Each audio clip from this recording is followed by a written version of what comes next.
Man, man. In the words of my man Lou, man. So,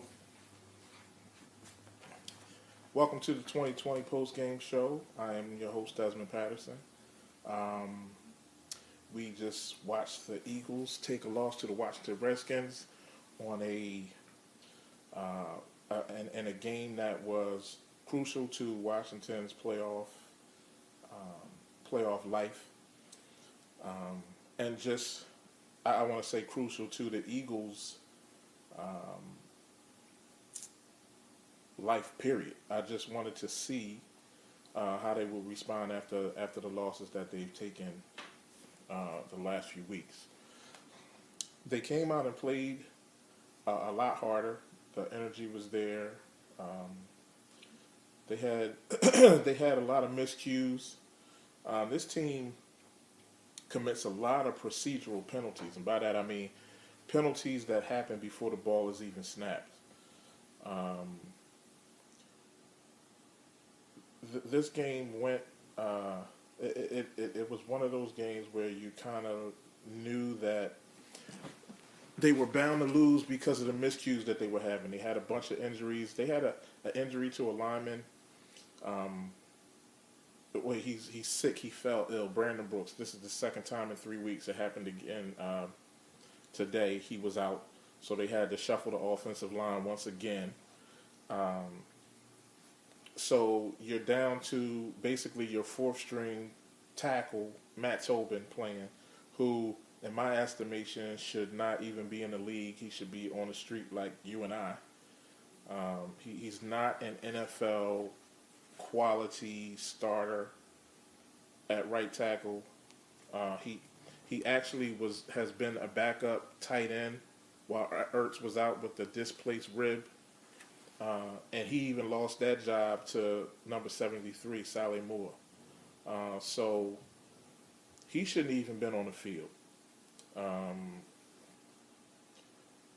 I don't want to put this game on that because there were so many. They left 17 points on the board, and everybody out there knows math. I don't need to add it up for you. They left 17 points on the board. This team will continue to play this way for the rest of the season. They're going to give effort, but they're going to continue to lose. And I hate to say that. I hate to say that this early on that they're just going to continue to lose. And if they win another game, I'll be happy. I'll be completely, extremely happy because I'm going to watch them. I'm going to watch them play. I'm going to continue to watch them play because there are some good players that are doing some good things. Carson Wentz is continuing to progress. I'm happy to see that. As soon as they get some players around this kid, you're going to start to see what he really is as a quarterback.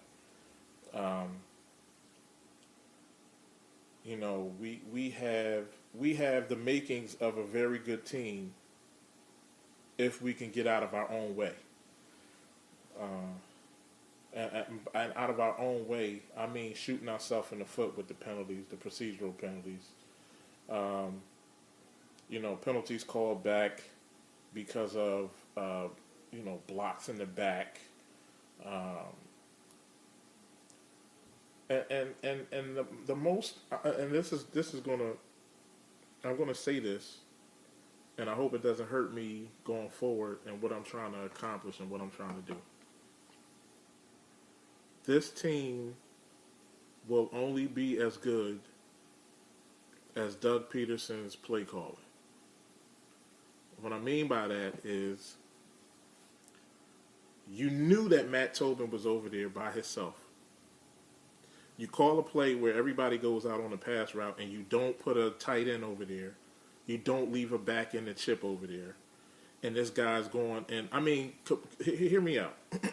Doug Peterson has been this entire year completely disrespectful to all pro players that play on the other teams. He's been completely disrespectful. Last week, I watched the interview about about uh, about Tom Brady, and Tom Brady was asked about Richard Sherman, who I don't think is the best cornerback, but I never said that he was not good. Tom Brady says, "I know who Richard Sherman is, and I don't throw over there." Now we're talking about arguably the greatest quarterback in the history of this game, saying that he doesn't throw at Richard Sherman. But last week, I mean that not last week, but that game against Seattle, he continues to throw over there, and not have success. Like I said, you're gonna line up a guy who you're gonna try to throw deep, and you do it against the dude who is most able to cover him. Doug Peterson has to start to pay attention to the personnel that's on the field. He has to start to pay attention to uh, the situation. He has to learn how to coach and play situational football. Um, and he's in the process of doing that, but it's going to take some time. I hope more so these last 4 games. I hope in the off season he goes back and he watches and he sees all of these things and notices the down and the distance and the situations in which he calls some of these questionable plays. And he's downright arrogant when he does it. Earlier in the game, he kept running that fake motion and trying to roll Wentz out. But every time, whoever was over there, whether it was Kerrigan, whether it was Trent Murphy, whether it was Smith, they always sniffed it out and had Wentz running for his life. Not one time did they run that play where that play ran cleanly and smoothly the way that it's supposed to, where you draw in the end and then you roll out and you have time to set your feet and throw the ball. Not one time did it run smoothly. But he continued to call that same type of play with that same type of action, that same type of motion. He's got to know when something's not working to tear that page out of the book, stick it in his pocket, and save it for another day. You can't keep trying to do something that, listen, I understand when something works and you do it over and over again, but when you're not successful with it, why keep trying to call that same play? These are just things that I hope that he's honest with himself when they do their quote-unquote self-evaluations in the coming weeks and the coming months, and when they hit this off season, that they sit back and say, man, I really screwed that up. Man, I really could have did that better. Next time in this situation, we're going to have to try to do this or try to do that. Or how about this? Instead of running that fake motion, actually hand the freaking ball off. How about that? How about that? Because if you're not having success running the ball, then all of the play action and the fake reverse motions, none of it works. Nobody's going for it because you're not actually running the ball. They're not scared of it. So this game was a clear indicator that, and I said something to somebody on Facebook that 40% of this roster, if it was my team, 40% of this roster will be gone. We played Dallas on January 1st. We played Dallas on New Year's. On New Year's Day. By that night at 8 o'clock, 40% of this roster will be cut.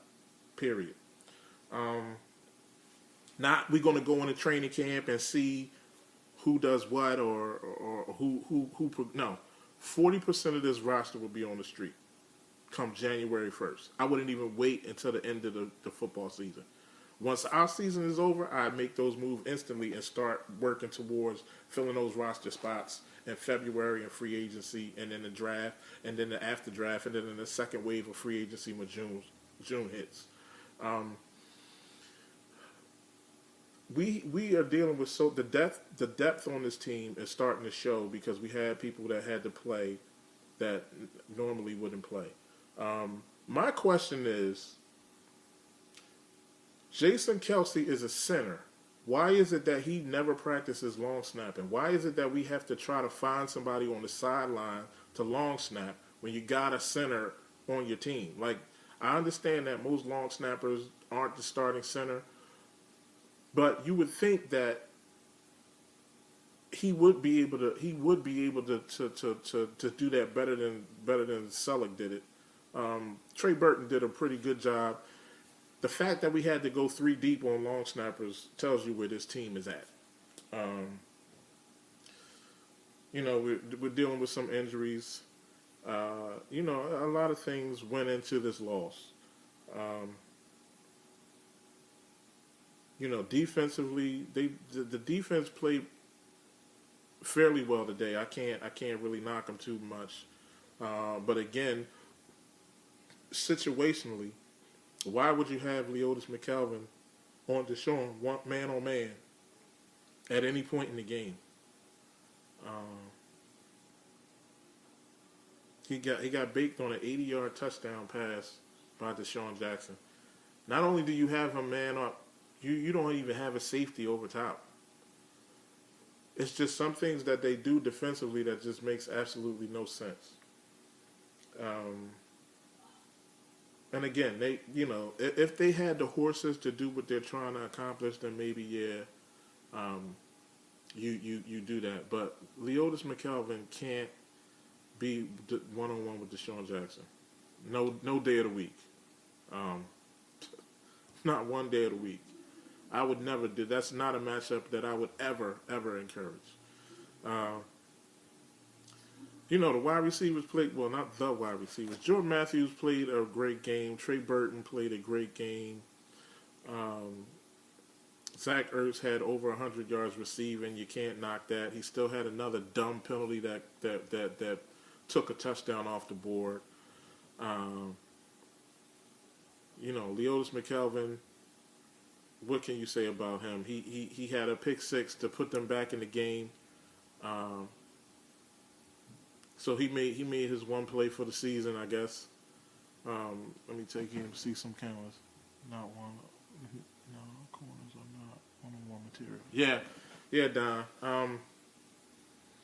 Well, I don't. The corner on this team that I like doesn't even play that much. Number 37, C.J. Smith III. I like him a lot. I like Jalen Mills.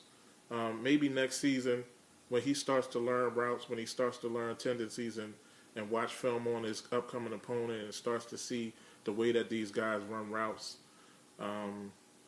he may be able to. But I love his heart, though. I love Jalen Mills' heart. But any corner and that's playing in the NFL has talent. What it really comes down to is film study and technique. So maybe he'll get it. Maybe it'll click for him. But I want to see us draft a cornerback high and sign a cornerback in the offseason. I was pretty high on Jalen Watkins as a corner. They moved him to safety. I would like to see them put him back at corner. And it was that game that he had against New York at the end of the season.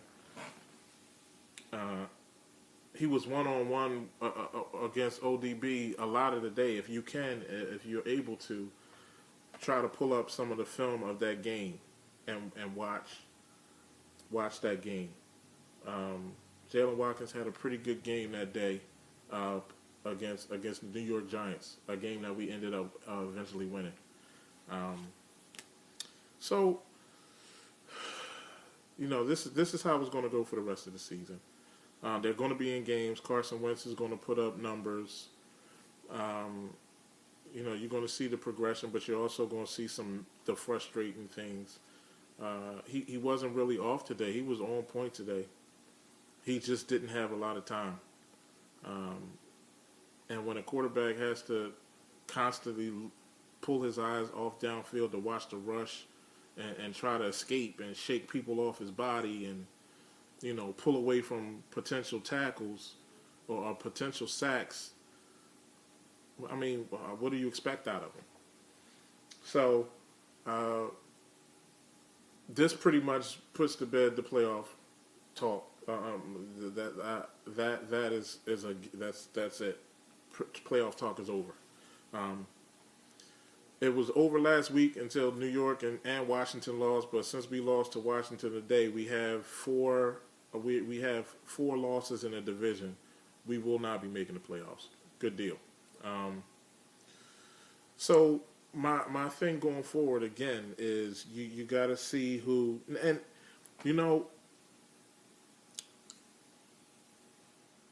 we didn't have all the full complement of running backs because we had to sit Kenyon Barner down. We had to sit Kenyon Barner down because Brandon Brooks was out. We had to activate an extra offensive lineman. Then two running backs get hurt in the same game. Now we're down to just one running back who's coming off of an injury.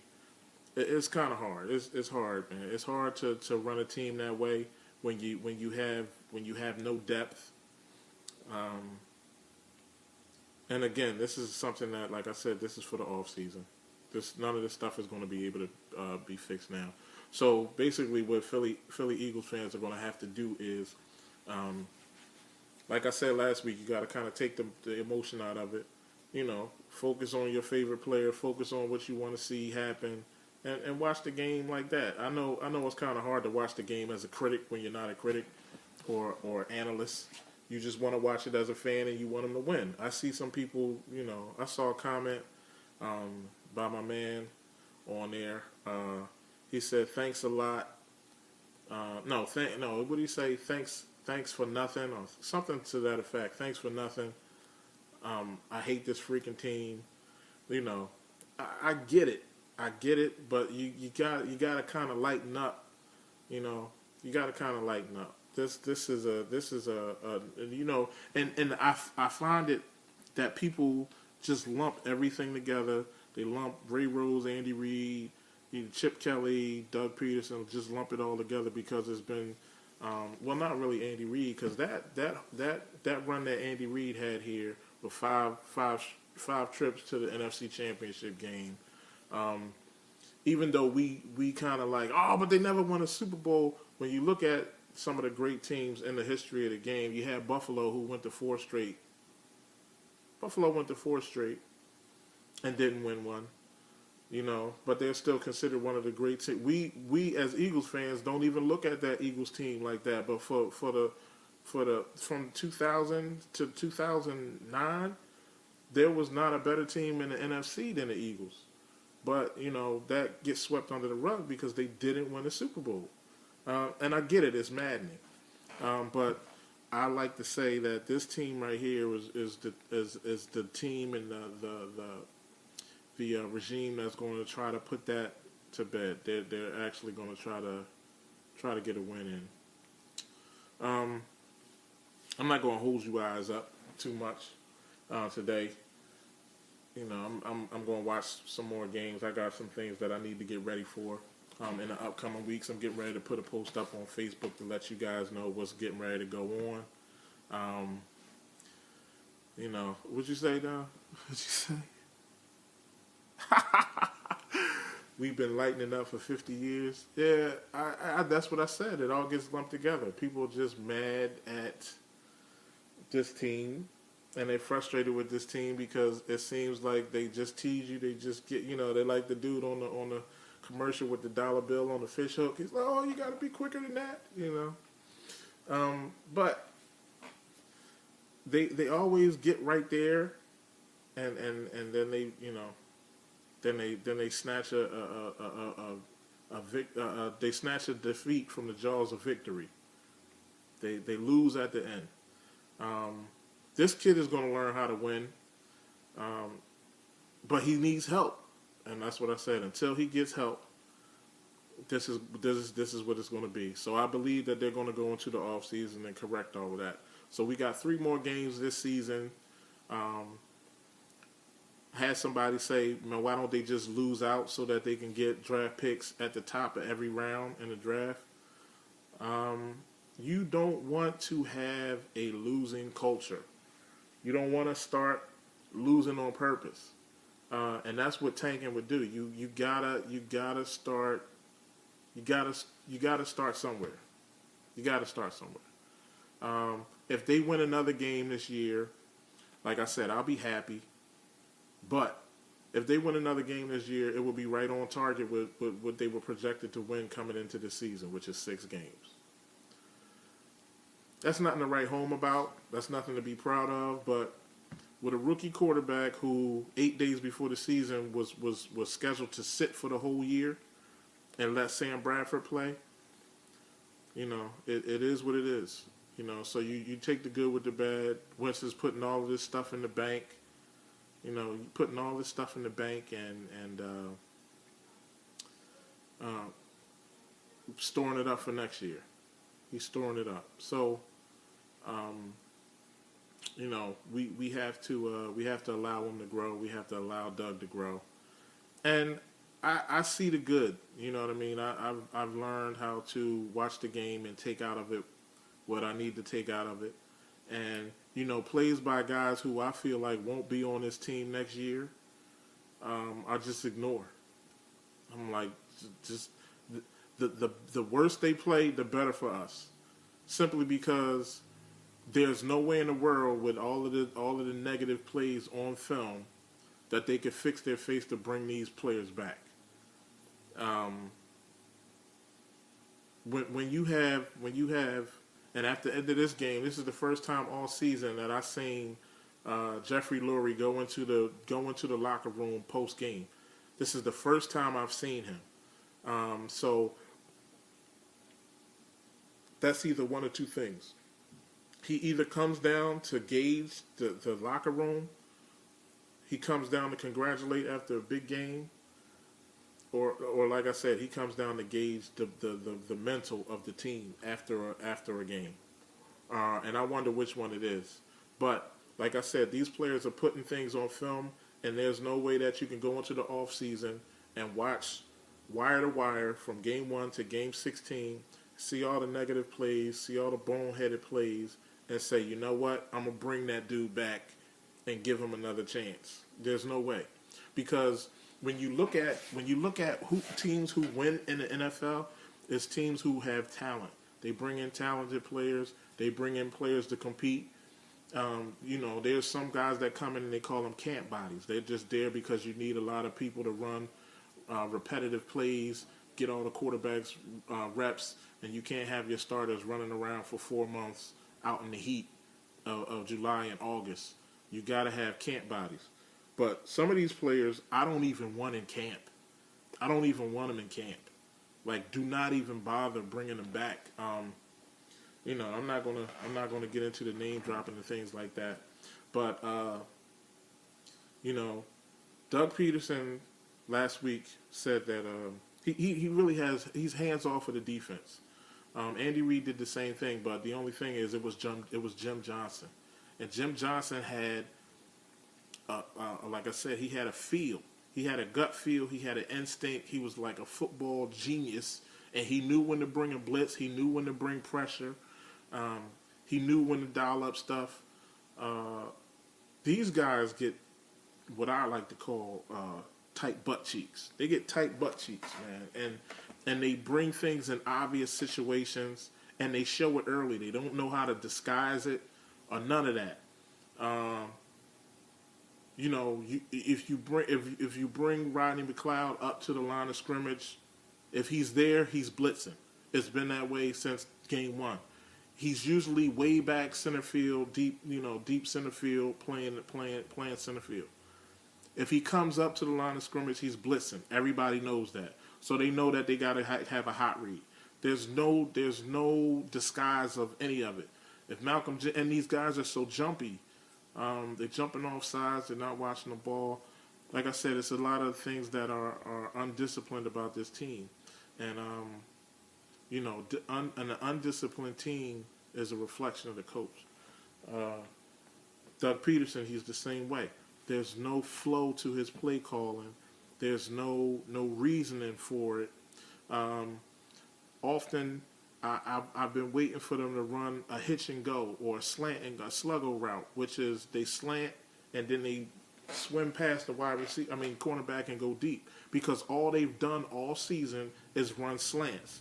Every team sits on slants on this team. So if you have a cornerback sitting on a slant and trying to jump inside, that's the easiest way to get deep on them. But Doug Peterson doesn't do anything. He doesn't call any play to set up anything else. Andy Reid used to run plays to set up the screen. He was very good at doing that, setting up plays to set up a screen. And he would call plays to invite people to rush, and so that they got used to seeing that. And then when he felt it was the right time, he would run that play and throw that screen to Westbrook. This guy just calls plays. It's like he just goes all week and designs all these plays, and then he calls them all in the game just to see how they work with no kind of logic to it. There's no logic to how he calls plays, and that has to be fixed. You know, Carson Wentz makes the most out of it, but you got to help this guy out. You got to help him out. Again, he went over 40 pass attempts again this week. That's too much. That's too much when you have a rookie quarterback. You know, Jim Johnson before the game, Jimmy Johnson, not Jim Johnson. Jimmy Johnson talked about having Troy Aikman and them going 1-15, and Troy taking a beating that year. Peyton Manning, same thing. They went 1-15. He took a beating that year. This kid won 5 games. He's taken a lot of punishment. They need help. People keep saying that Jason Peterson might have another year in him. I don't think he has another year in him. And I'm just being honest. I don't think he has another year. Just like I said to y'all, Jason Peters for the last 2 years has been jumping early. He's been doing it every play. He jumps early to get into his pass set because he can't deal with the speed rushers anymore. And as a veteran, the refs let him get away with it if he's not too early. And you'll notice it. You'll notice him jump, but sometimes they'll call him. That's a sign that he knows that himself that he's slowing down. Do I want him back? I mean, how much of a vocal leader is he? I don't really see him as a vocal leader. I don't see him taking anybody under his wing and showing them the ropes. I don't see any of that. I see a guy who's playing out the string. You know, he'll be 35 next year, which is not old, but in football years, he's ancient. Do I want to see him back?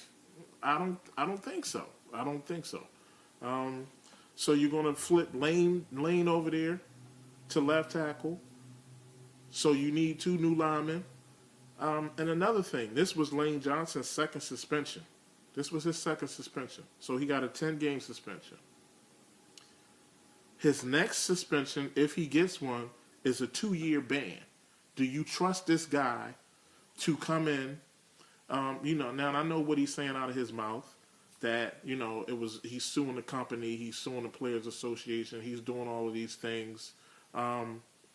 But do you trust this guy enough to say, okay, we're gonna move him over to left tackle and we're gonna bank on this dude? Because remember, most of the problems that this offensive line is having this year is due to him being suspended. It's due to him being suspended. He's missed 10 games. So coming into the season, you had an all-pro right tackle, an all-pro left tackle, and backups who were really good backups. Now you got these guys starting. So the tier between a really good backup and a starter is huge. A really good backup is somebody that can spot play, come in for a game or two, and you know, you survive with them. That's a really good backup. A starter is somebody that you put over there and you forget he's there, and that's what Carson is missing. He know Lane's not over there, so he can't keep. He's got to keep his head on the swivel, and it's kind of unfair what they're asking him to do. It's unfair. So Howie Roseman has his job cut out for him this offseason. He's got to make some tough decisions. Some of them are not so tough. Some of them are easy as crap. But he's got some tough decisions to make as far as the personnel on this team. Like I said, there's about 20 players on this team who need to get pink slips the day the season is over. And then you got some work to do. You got some homework to do. Who's coming out free? Who's the free agent market? I think the biggest need on this team is cornerback. Hands down, it's cornerback. So we have to go into the season, this offseason, with the mindset that we have to basically replace 50% of the secondary. And you have to draft a couple of offensive linemen. I know everybody's screaming wide receiver, but you can get a wide receiver in the draft from round 1 through 7. You could draft a wide receiver at any point in the draft.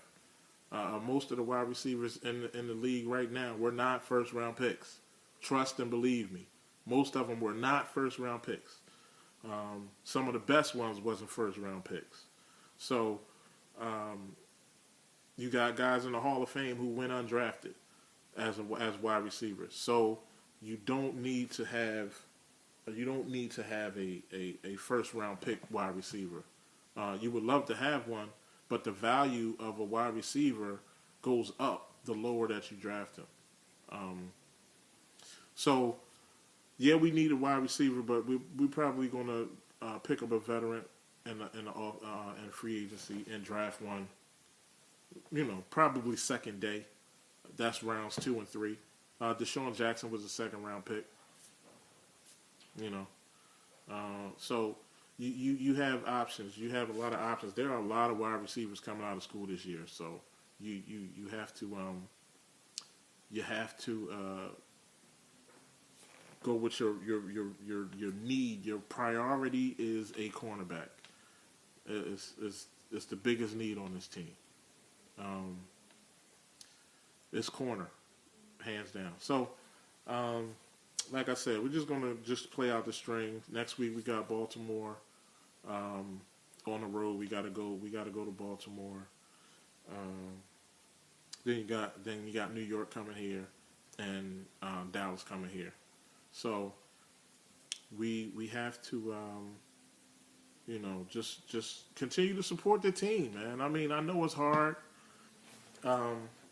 But I told somebody one time, they're like, why don't you just pick a new team? I'm like, see, that's why the divorce rate is so high, because nobody know how to commit, But I this is my team. I love this team. I'm never going to switch up on this team regardless. I'm going to let them have it when they do bad, and I'm going to congratulate them and hype them up when they do good. So that being said, the post-game 2020 show will continue. We will continue to air every week, pre-game and post-game. And I'm going to continue to bring you guys content, good information, some things that y'all can look at and, watch the game differently. Like I said, give me 20 minutes and you'll never watch the game the same again. That's what I say. So, we're going to head on out of here. I got a lot of things to do. A couple games that's coming on tonight I got to do some research on and things like that. But we will be back next week.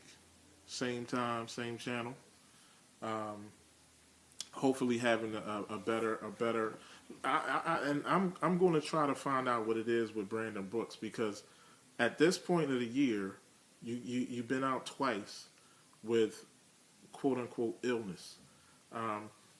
This is the time of year where players who are on if that's the type of mentality that they have on a losing team starts to shut down, and try not to get hurt for the next year. I really hope that's not the case with this guy, because he's a really good player. They gave him a lot of money. You don't want them type of dudes on your team that he just decided that he don't want to play today and he fake like he's sick. I hope that's not the case, because all of this stuff is happening like right before the game. It's not like it was a couple of days. It's like early in the day he's like, I don't think I could go today. Well, why? You know what I mean? Like, you making a whole lot of money to play this game, and you telling me you can't go out there because your stomach hurt. We got an issue. So I ran a whole 15 minutes past what I was going to do today. It really wasn't a lot to discuss. You guys watched the game.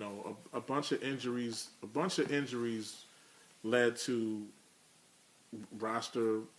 People playing today that shouldn't have been playing. Like I said, Matt Tobin, if he walked into any of the 31 other teams on this in the NFL, he would get shown the door. That's how I feel about this kid talent. So I can't blame that one play on him, but on that one play, there was a player open for a touchdown, but he couldn't get to him. He was getting sacked. I mean, Matt Tobin, his feet was in cement.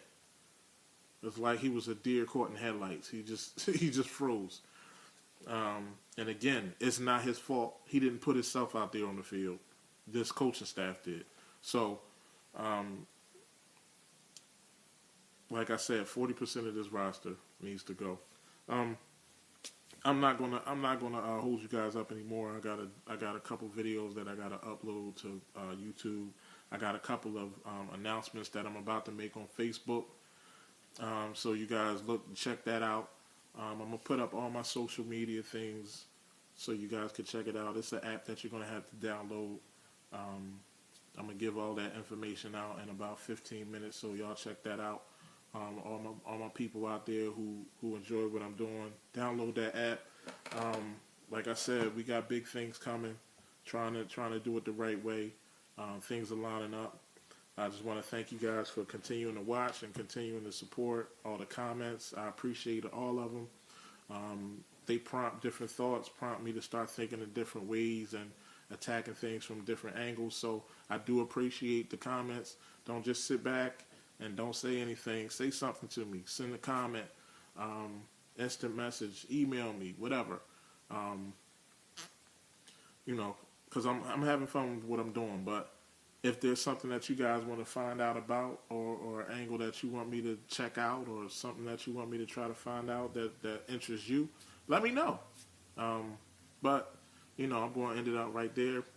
This has been the 2020 post game show. My name is Desmond Patterson. Peace, you guys.